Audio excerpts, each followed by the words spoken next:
Hello and welcome back to English Classes by Nitya Kapoor. So, if you haven't subscribed to this channel, first do subscribe it because हम यहाँ पर English के हर एक topic के बारे में बात करते हैं, बेसिक से बेसिक ग्रामर से लेकर वोकैबुलरी एनहांसमेंट हर चीज के लिए। तो अगर आपने अभी तक सब्सक्राइब नहीं करा है, सबसे पहले तो चैनल को सब्सक्राइब करो। और अब हम बात करते हैं आज के वीडियो के बारे में। आज की हमारी वीडियो होने वाली है वोकैबुलरी एनहांसमेंट के लिए। वोकैबुलरी एनहांसमेंट मतलब कि ऐसे ऐसे नए वर्ड्स हम सीखने वाले हैं जो कि बहुत कम लोगों को पता होता है। और अगर हम ऐसे वर्ड्स कॉन्वर्सेशन वगैरह में यूज करें ना, तो ऐसा लगता है कि हम बहुत ज्यादा, हमारे पास बहुत ज्यादा नॉलेज है एंड ऐसे। तो ये बहुत ज्यादा इंटरेस्टिंग वर्ड्स हैं और इनके मीनिंग्स मैं हिंदी में भी बताऊंगी, इंग्लिश में भी बताऊंगी, इनके सेंटेंसेस मैं हिंदी में भी बताऊंगी और इंग्लिश में भी बताऊंगी। तो सिट बैक और हम हमारी वोकैबुलरी एनहांसमेंट की वीडियो अब स्टार्ट करते हैं। तो जो हमारा फर्स्ट वर्ड है वो है यूबिक्विटस। यूबिक्विटस का मतलब है जो हर जगह प्रेजेंट है, ठीक है, जो कि हर जगह प्रेजेंट है। जैसे कि आजकल नॉलेज हर जगह प्रेजेंट है, आजकल टेक्नोलॉजी हर जगह प्रेजेंट है, हर जगह डेवलपमेंट हो रही है। तो जो चीजें हर जगह प्रेजेंट होती है उसको हम बोलते हैं यूबिक्विटस, ठीक है। तो मीनिंग इन इंग्लिश क्या है? Present everywhere. Meaning in Hindi क्या है? सर्वगुण, मतलब हर चीज में है, ठीक है। इसका अगर हमें सेंटेंस बनाना है इंग्लिश में, तो इंग्लिश में हम सेंटेंस कैसे बनाएंगे? Technology has become ubiquitous in our daily life. की हमें चाहिए ही चाहिए होती है, हम डेली लाइफ में हर जगह टेक्नोलॉजी का यूज करते हैं। So technology has become ubiquitous in our daily life. अगर हमें यही सेंटेंस हिंदी में बनाना है, तो आपको पता है हिंदी में टेक्नोलॉजी को क्या कहते हैं? हिंदी में टेक्नोलॉजी को कहते हैं प्रौद्योगिकी। प्रौद्योगिकी। तो प्रौद्योगिकी हमारे दैहिक जीवन मीन्स डेली लाइफ में सर्वगुण हो गई है, मतलब हर जगह प्रेजेंट है, हर कोई ही टेक्नोलॉजी यूज कर रहा है। फोन के फॉर्म में, कंप्यूटर्स के फॉर्म में, लैपटॉप के फॉर्म में, या फिर कोई भी मशीन हो, कोई भी लिफ्ट हो, कोई भी अप्लायंस हो, कुछ भी हो, हर फॉर्म में टेक्नोलॉजी हर कोई यूज कर रहा है। तो टेक्नोलॉजी क्या हो चुकी है? यूबिक्विटस हो चुकी है, हर जगह है।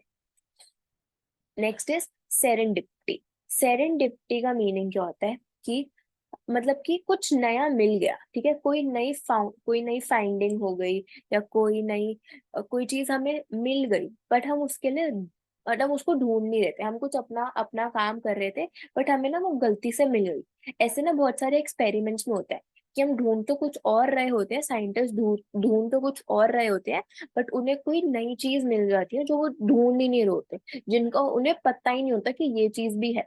तो जब इस फॉर्म में, ऐसे जब हम उस चीज को ढूंढ नहीं रहे होते पर हमें वो चीज मिल जाती है, तो उसको कहते हैं कि सेरेंडिपिटी से मिली है।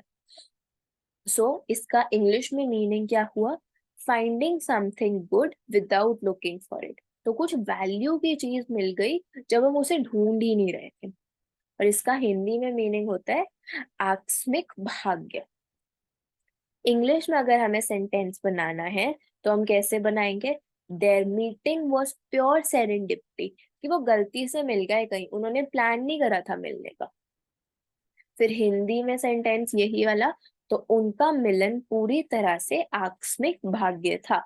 कि कुछ प्लान नहीं था, कुछ सोचा वोचा नहीं था, बस गलती से मिल गए। अब हमारा जो थर्ड वर्ड है आज का, वो है क्विक्सोटिक। क्या है? क्विक्सोटिक। तो क्विक्सोटिक का मीनिंग होता है जो चीज बहुत ज्यादा ना आइडियलिस्टिक होती है, जो चीज बहुत ज्यादा फैंसी, बहुत ज्यादा परफेक्ट होती है, मतलब परफेक्शन तो एग्जिस्ट करती नहीं है, बट सिर्फ पेन पेपर पे करती है। तो वो चीज बहुत ज्यादा आइडियल लगती है, वो चीज रियलिटी में एग्जिस्ट ही नहीं करती, वो चीज अनरियलिस्टिक होती है, ठीक है, लेकिन वो होती बहुत परफेक्ट है। तो इसका मीनिंग क्या हुआ? Extremely idealistic and unrealistic. Idealistic मतलब हर चीज बिल्कुल परफेक्ट, और परफेक्शन एग्जिस्ट नहीं करती, इसलिए क्या हो गया? अनरियलिस्टिक। इसका हिंदी में मीनिंग क्या हो गया? आदर्शवादी, ठीक है। अब इसका एग्जाम्पल इंग्लिश में अगर हमें इससे सेंटेंस बनाना है तो क्या बनेगा? His quixotic dreams often clashed with reality, कि वो जो सपने देखता था वो रियलिटी से रिलेटेड होते ही नहीं थे, वो रियल हो ही नहीं सकते थे, तो इसलिए क्विक्सोटिक ड्रीम्स। हिंदी में उसके आदर्शवादी सपने अक्सर वास्तविकता के साथ टकराते थे। नेक्स्ट वर्ड है एफेमेरल। एफेमेरल, इसको कैसे प्रोनाउंस करते हैं? एफेमेरल।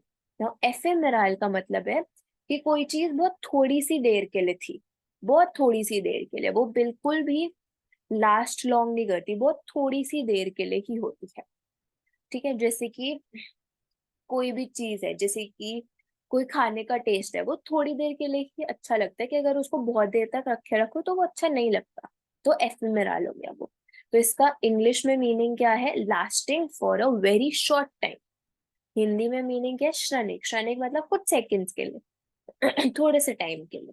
अगर इसका हमें इंग्लिश में सेंटेंस बनाना है तो हम क्या बना सकते हैं? ब्यूटी इज ऑफन एफेमेरल, कि ब्यूटी टाइम के साथ फेड हो जाती है, थोड़े टाइम के लिए ही रहती है, लास्ट नहीं करती, पूरी लाइफ नहीं रहती। और इसका हिंदी में सेंटेंस, यही सेंटेंस को अगर हिंदी में ट्रांसलेट करना है तो इसका क्या मतलब है? सौंदर्य अक्सर क्षणिक होता है, मतलब थोड़ी सी ही देर के लिए होता है, लाइफ लॉन्ग नहीं होता है। अब नेक्स्ट क्या है? साइकोफेंट। हमारा नेक्स्ट वर्ड क्या है? साइकोफेंट। अब ऐसे कुछ बच्चे होते हैं ना जो क्लास में, जो टीचर के आगे पीछे घूमते रहते हैं, कि उन्हें लगेगा अगर वो उनके से आगे पीछे घूमेंगे, उनकी तारीफ वगैरह करेंगे तो उनको अच्छे मार्क्स मिल जाएंगे, तो ऐसे बच्चे होते हैं साइकोफेंट। ठीक है, जो ऐसे एक्ट करते हैं लोगों के सामने ताकि उन्हें एडवांटेज हो सके।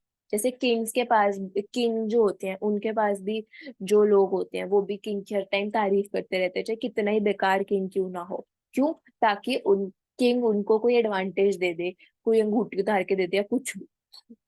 तो ऐसे लोगों के कहते हैं sycophant, a person who acts obsequiously to gain advantage. Obsequiously मतलब कि बहुत ज्यादा उसकी तारीफ करना, उसके आगे पीछे घूमना, उसके मुंह में मिट्ठू बन जाना, दैट इज कॉल्ड ऑब्सिक्वेसली।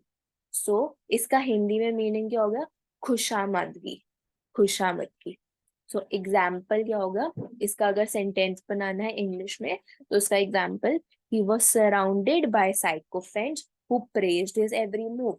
तो उस इंसान के आसपास हर टाइम साइकोफेंट्स घूमते रहते थे, जो उसके हर मूव के बारे में बस तारीफें करते रहते थे। ये नहीं पता उसका मूव अच्छा है या गलत है, बट बस तारीफें करते थे, तो साइकोफेंट्स। हिंदी में यही सेंटेंस कैसे ट्रांसलेट होगा? उसके चारों ओर वह खुशामदगी करने वाले थे, जो उसकी हर चाल की प्रशंसा करते थे। वही मतलब। अब हमारा नेक्स्ट वर्ड है पेरनीशियस। पेरनीशियस का क्या मतलब है?